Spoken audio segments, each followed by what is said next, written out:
Pilit mang limutin ng isip mo ang masasayang nakaraan sa buhay mo. Hindi naman makakalimot ang puso mo sa ligayang parte ng pagkatao mo. Ligayang hinahanap sa bawat sandali. Ligayang magbabalik sa bawat matatamis na ngiti.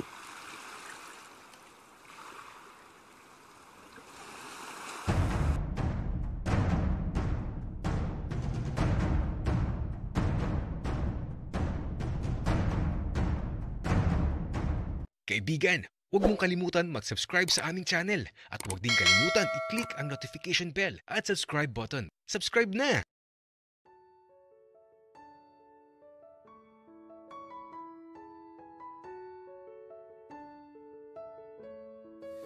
Sana naman nagkakamali ako sa iniisip ko. Sana ay hindi si Bal na kilala ko ang nagbigay ng tuta kay Arturo.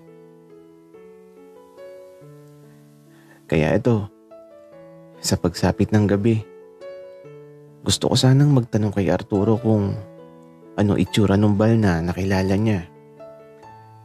Kaya lang, nakatulog na siya kaagad. Sobrang himbing ng tulog niya. Naghihilik pa nga At yung tuta, eto, nakahiga din talaga sa kama. Nasa gitna namin ni Arturo. Marahil, bukas ko na lang kakausapin si Arturo tungkol sa nangyari sa kanya. Matutulog na lang din ako. Medyo inaantok na din kasi ako. Kaya naman sa pagpikit ko ng mga mata ko, isang mahabang gabi ang nagdaan. At sa paggising ko, hala, nasaan na si Arturo? Wala na siya sa silid ko, pati ang tuta niya. Wala din siya sa sala at kusina. Hala, nasaan na yun?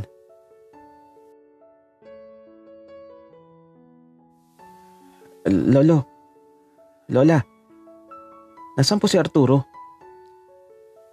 Apo, maagang umalis kanina. Bakit hinahanap mo? Wala naman po, Lolo. Pero saan daw po pupunta? Mamamasyal lang daw kasama yung maliit na aso niya. Bakit ba ayaw mo siyang samahan? Dahil pa rin ba sa nangyari?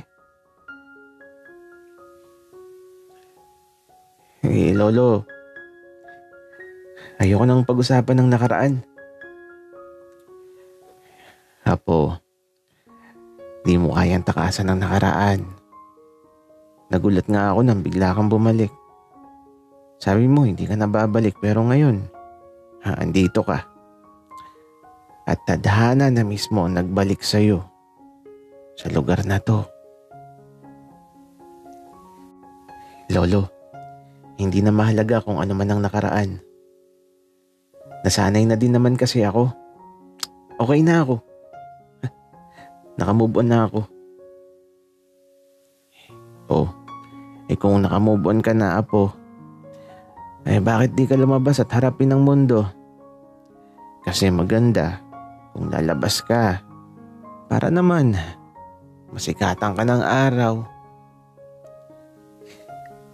Lolo, okay na ako dito sa loob ng bahay. At saka, mas gusto kong matulog lang. Gusto ko ng madaming pahinga. Apo, ikaw ang bahala. Kaya ito, nagtimpla na muna ako ng kape ko. At kumain na din ako ng pandesal na medyo nanigas na. Malamig na kasi. At habang nagkakape ako sa kusina, nakatulala lang ako. Iniisip ko lang na sana bumilis na ang paglipas ng mga oras para makabalik na ako kay Papa. Kasi kung lalabas ako, Baka mamaya makita pa niya ako. Mas maganda kung di na niya ako makikita. Apo, okay ka lang ba dyan? Opo, Lolo. Okay lang po ako. Tulala ka kasi, Apo. Ano bang iniisip mo? Wala naman po, Lolo. Pero namiss ko po kayo ni Lola. May namiss bang ganyan? Sabi mo nga di ka na uuwi dito. Pero teka, kamusta na ba yung puso mo? Okay ka na ba, iho? Jowa mo ba yung kasama mo? Lolo, ano ba naman yung sinasabi nyo? Hindi ko jowa si Arturo, best friend ko siya. Classmate ko din. Sorry na, Apo. Akala ko jowa mo eh. Pero alam mo, simula nung umalis ka, lagi siya nagtatanong kung kailan ka babalik, Apo. Kaya lang di ko masagot kasi sabi mo, hindi ka na babalik dito.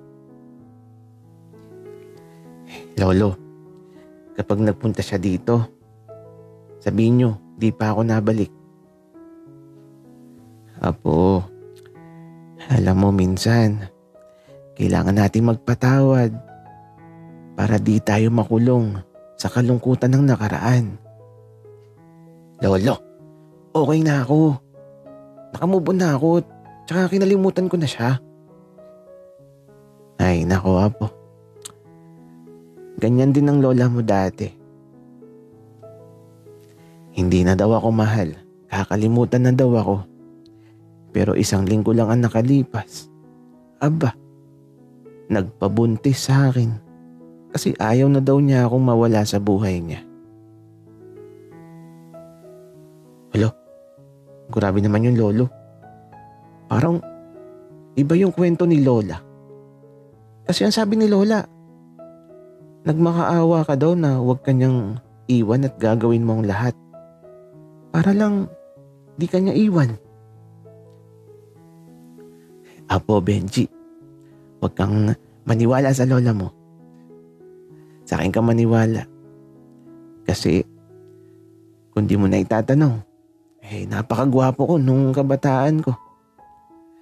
Kaya ang lola mo baliw na baliw sa akin. Talaga po ba, Lolo? Ay nako, ewan ko po sa inyo ni Lola. Hindi ko na alam kung sinong nagsasabi ng totoo. Apo, basta ang masasabi ko lang sa'yo, sundin mo lang ang nilalaman ng puso mo. Sundin mo kung saan ka magiging masaya. Sundin mo ang pag-ihip ng hangin at kahit saan ka man dalahin ito. Hindi ka pababayaan ng tadhana mo. Lolo, alam niyo po, okay na talaga ako. Kaya wag na kayong mag-alala. Okay, sabi mo pero Apo, yung lagi kong sinasabi sa'yo pakinggan mo ang ibinubulong sa'yo ng puso mo. At huwag kang matakot na sundin ito. Sige na. May iwan na kita dito sa kusina, Apo. At gagawa muna kami ng bata ng lola mo. Natawa na lang ako kay Lolo. Puro kalokohan Pero okay naman talaga ako. Promise, okay na ako. Sigurado ako sa bagay na yan. Kaya ito, patuloy lang na lumilipas ang mga oras. At si Arturo hindi na umuwi. Nasaan na kaya yun? Tapos iniwan pa niya yung telepono niya. Takip silim na. Nasaan na kaya yung si Arturo? Alam ko namang nasa labas lang siya pero malapit nang dumilim. Baka naligaw na yun Andito na ako. Oy, Benji, tara sa sala. Doon ka muna. May kasama kasi ako. Kausapin mo nga muna. Maliligo lang ako saglit. Ay naku Arturo, maghapon ka nang wala. Pero sino ba yung kasama mo? Kaibigan ko yun Arturo. Doon ka muna, maliligo lang ako. Kaya ito, pumasok na sa banyo si Arturo. Ako naman, umarap lang muna sa salamin at inayos ko ang sarili ko. Sino kaya itong kasama ni Arturo? Teka nga, lalabas na ako sa kwarto ko.